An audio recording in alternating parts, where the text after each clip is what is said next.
Saya Reza Abdul Shihab, 2019-012-027. Saya Nadia Yulianini dengan NIM 2019-012-028. Nama saya Saldi Gunawan, NIM saya 2019-012-031. Saya Reza Abdul Shihab, NIM saya 2019-012-027. Saya akan menjelaskan tentang pengertian mesin bor duduk. Jenis ini pada umumnya digunakan untuk melubangi besi, di mana lubang yang dibuat pada besi itu banyak. Oleh karena itu, mesin bor ini didesain sedemikian rupa agar pengguna bor tidak mudah lelah. Tinggal putar tuasnya saja, maka mata bor dan kepala bornya akan turun ke bawah. Mesin bor ini dapat mengebor beberapa lapis besi sekaligus dengan tebal maksimal sesuai dengan panjang mata bor yang digunakan. Bor ini umumnya digunakan pada putaran lambat, tapi kecepatan putarannya bisa diatur melalui belting yang berada pada bagian atasnya.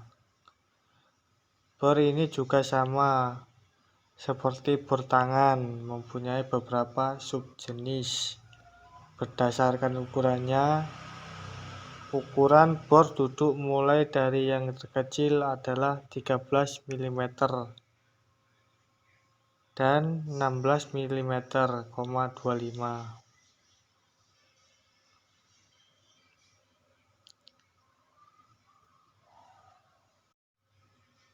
Berdasarkan pekerjaannya, mesin bor dapat berfungsi untuk membuat lubang silindris dan bertingkat, membesarkan lubang, mencemper lubang, dan mengetap. Pekerjaan yang banyak menuntut ketelitian yang tinggi pada pengeboran adalah pada saat menempatkan mata bor pada posisi yang tepat di titik senter. Di sini saya Nadia Yuliandini akan menjelaskan tentang kegunaan dari mesin bor. Mesin bor sendiri berguna untuk membuat alur, perluasan, dan menghaluskan secara presisi dan akurat. Selain itu, dapat berfungsi juga untuk melubangi benda atau bidang tertentu.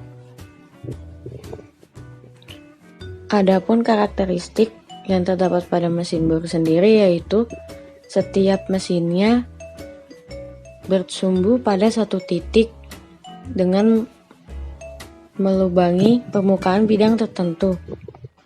Mesin bor sendiri terdiri dari berbagai banyak jenis. Terdapat mesin bor tangan yang paling sering digunakan. Lalu ada mesin bor impact, hampir mirip dengan mesin bor tangan, namun mesin bor tersebut mampu bergetar dan memiliki getaran cocok untuk mengebor dinding. Setelah itu ada mesin bor SDS. Jenis mesin bor ini sama dengan mesin bor impact, namun mempunyai mode penggunaan yang dapat diubah dan disesuaikan dengan kebutuhan. Terdapat mesin bor SDS Max. Jenis mesin bor ini dapat dikatakan sebagai generasi sebelum dari mesin bor SDS Plus, sebab keduanya memiliki kegunaan dan fungsi yang sama. Lalu ada mesin bor cordless. Adalah mesin bor tanpa kabel di mana bor ini menggunakan baterai sebagai sumber tenaganya. Lalu ada mesin bor core. Jenis mesin bor ini adalah paling jarang digunakan karena fungsi utamanya untuk melubangi lantai. Terdapat mesin bor duduk. Seperti namanya, mesin bor ini dapat digunakan sembari duduk. Cara menggunakan mesin ini tidak sulit. Dengan memutar tuasnya, mata bor dan kepala bor akan turun ke bawah. Lalu ada mesin bor gantung. Tidak seperti jenis mesin bor lainnya, mesin bor gantung digunakan dengan cara menggantung. Fungsi dari mesin bor ini adalah untuk mengikis atau memperbesar lubang. Digunakan untuk melubangi benda atau bidang tertentu. Mesin bor magnet. Mesin bor ini biasanya digunakan untuk mengebor dinding besi sehingga magnet tersebut akan berguna untuk menyangga bor. Assalamualaikum warahmatullahi wabarakatuh. Salam dan bahagia. Perkenalkan, nama saya Sahril Gunawan, NIM 2019-012-031. Saya akan menjelaskan bagian-bagian mesin bor dan fungsinya. Yang pertama, dudukan. Merupakan bagian yang menopang semua komponen pada mesin bor. Yang kedua, tiang. Bagian ini berfungsi untuk penyangga bagian pada mesin bor yang terlibat dalam proses pengeboran. Meja atau tabel berfungsi untuk mengunci dan menjaga posisi meja agar tidak bergeser dan agar posisinya tetap sesuai kebutuhan. Yang keempat, mata bor berfungsi untuk membuat alur lubang yang efisien.